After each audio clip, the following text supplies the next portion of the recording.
আজকে আপনারা জানেন যে আমাদের সুপ্রিম কোর্টে আজকে আবার দ্বিতীয় পর্বে হিয়ারিং ছিল। দ্বিতীয় পর্ব এরকম এই জন্য বলছি যে প্রথম পর্ব আমাদের 2016 প্যানেল ক্যান্সেল, তার রিভিউ ইত্যাদি ইত্যাদি সমস্যাগুলোর কথা তো ছিল।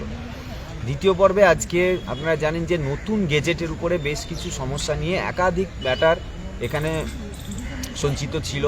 পাশাপাশি প্রচুর এমএ অর্থাৎ মিসলেনিয়াস অ্যাপ্লিকেশনের বহু ক্লারিফিকেশন নেওয়ার ছিল, সেগুলো সবই সুপ্রিম কোর্টে ছিল। আমরা বেশ কয়েকদিন ধরেই এখানে সেই ম্যাটার নিয়ে ছিলাম।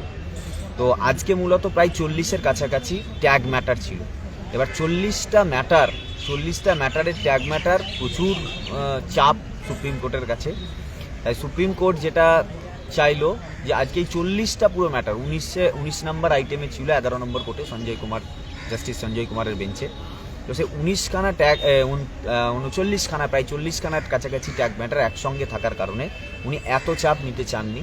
উনি যেটা চাইলেন যে পুরো এই ম্যাটারগুলো হাইকোর্টে হয়ে আসুক, অর্থাৎ হাইকোর্টে এখন আবার সেই কেস, অর্থাৎ এক কথায় বলা যায় আবার নতুন করে গ্রাউন্ড লেভেল থেকে একটা নতুন সমস্যা, সেই সমস্যা খুলতে সমস্যা সমাধান হতে আবার সুপ্রিম কোর্ট পর্যন্ত আমাদের এসে আবার জায়গায় আসলো নতুন ফেস সিলেকশন প্রক্রিয়া।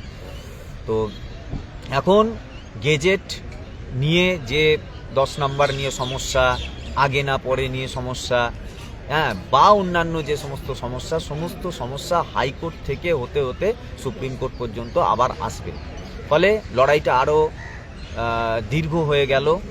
আমরা ভেবেছিলাম খুব শর্ট টার্মে লড়াইগুলো শেষ হয়ে যাক, কিন্তু সুপ্রিম কোর্ট সেটা চায়নি। সুপ্রিম কোর্ট চেয়েছে যে না, পুরো আবার নতুন করে হাইকোর্টে ম্যাটারগুলো যেগুলো সলভ হওয়ার হাইকোর্টে হয়ে যাক, তারপর আবার এখানে আসুক যদি কোনো জটিল সমস্যা হয়। জটিল সমস্যা তো হবেই, এটা আমরা মোটামুটি ভেবেই নিচ্ছি, কারণ সেই রকমই সিচুয়েশন, এক নম্বর কথা। দ্বিতীয় নম্বর কথা, আপনারা এটাও জেনেছেন বা দেখেছেন যারা লাইভ স্ট্রিমিংয়ে, যে আজকে স্পেশালি আনটেন্টেড টিচারদের যাতে এফেক্টেড আমরা না হই, ক্ষতিগ্রস্ত না হই, সেই বক্তব্যটাও বলেছে। সেটা আমরাও চাই যে আমরা যাতে কোনোভাবে এফেক্টেড না হয়, সেই জন্যই আমরা বারবার চেয়েছিলাম যে আমাদের স্বার্থ আলাদা করে সুরক্ষিত করার জন্য স্টেটকে এটা ভাবতে বলার কথা আমরা বারবার বলেছিলাম। কিন্তু আমরা যখন একটা এমএ ক্লারিফিকেশন নিতে এসেছিলাম এই সুপ্রিম কোর্টেই, যে 16 ক্যান্ডিডেটরা 16তেই পরীক্ষা দেবে, এই ব্যাপারটা নিয়ে যখন বলতে এসেছিলাম, তখন এই জাস্টিস সঞ্জয় কুমার বলেছিলেন না, আমি 16কে 16 দিয়ে পরীক্ষা নিতে বলিনি, আমি একটা ফ্রেশ সিলেকশনের কথা বলেছি। আজকে আবার উনি অন্য কথা বললেন। উনি বলছেন যে আনটেন্টেড টিচারদের জন্যই আমি পরীক্ষার কথা বলেছি। ফলে এই বক্তব্যের পরিবর্তন বারবার এগুলো আরও বেশি কমপ্লিকেটেড হয়ে যায়, এবং আমরা দেখতে পাচ্ছি মুখে অনেক কথা বা অনেক কিছু কোর্টে চর্চা হচ্ছে, কিন্তু সেগুলো অর্ডার কপিতে আসছে না। ফলে আমাদের অর্ডার কপিতে আজকে ঠিক কী আসবে তার উপরে আমাদের অনেক কিছু ডিপেন্ড করবে, যে অর্ডার কপিতে কি হয় তার উপরে। কোর্ট দেখেছেন এত 42খানা ম্যাটার একটা করে শোনেননি, একসঙ্গে করে পুরো একটা ব্যাপার এসেছে, এবং তিনি পুরো ম্যাটারগুলোকে হাইকোর্ট দিয়ে হতে আবার আসার কথা বলেছে। আমি মনে করছি, আমরা যেটা লয়াররাও মনে করছে, যে এই ফ্রেশ সিলেকশন যেটা হচ্ছিল সেটাও কিন্তু এখন একটা বড় সমস্যার সম্মুখীন হতে চলেছে।